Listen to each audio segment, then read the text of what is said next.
So diabetic retinopathy is actually the 5th common cause of blindness in the world.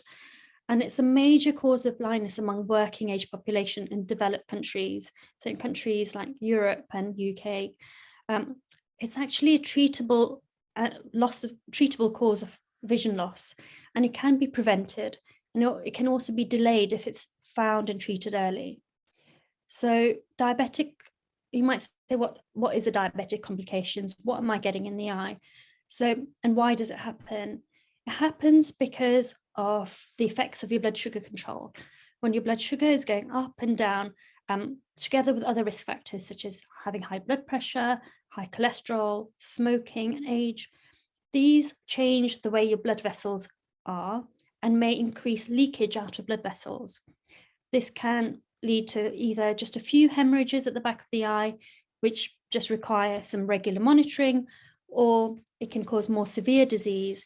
And this can be new vessels growing in the eye, or bleeding in the eye, or even early onset cataracts. These are the conditions that need to be looked out for, because if they're caught early, they can prevent sight loss.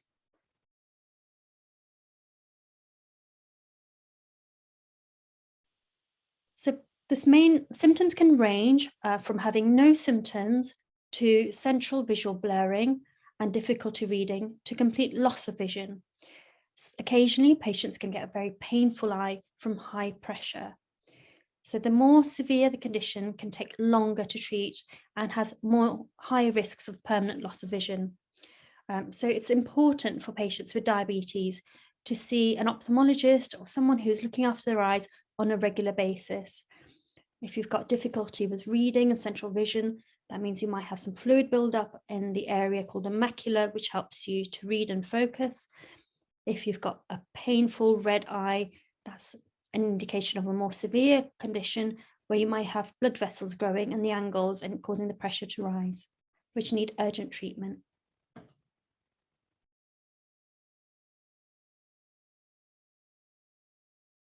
So they've looked at many risk factors for diabetic retinopathy. One of the largest studies was called the Diabetic Control and Complications Trial. This was a large study that looked at people who had a very tight control of their diabetes compared to those who had slightly higher HbA1c, which is the long-term diabetes control. And this looked at the patients over time, and they had very similar profiles. They found that people who had much tighter control of diabetes had fewer risks of developing severe diabetic retinopathy, or the changes I've described. So the main risks are your diabetic control, your blood sugars, how tightly controlled they are. It's not only about having a long-term HbA1c at a certain level, it's avoiding the fluctuations where you have highs and lows in a day. Smoking increases the risk of getting complications much more than if you're a non-smoker. And genetic profile, unfortunately, also plays a role. And some patients have more severe diabetic retinopathy, which is much harder to treat. And things that can help having a lower cholesterol, exercise, and a good healthy diet.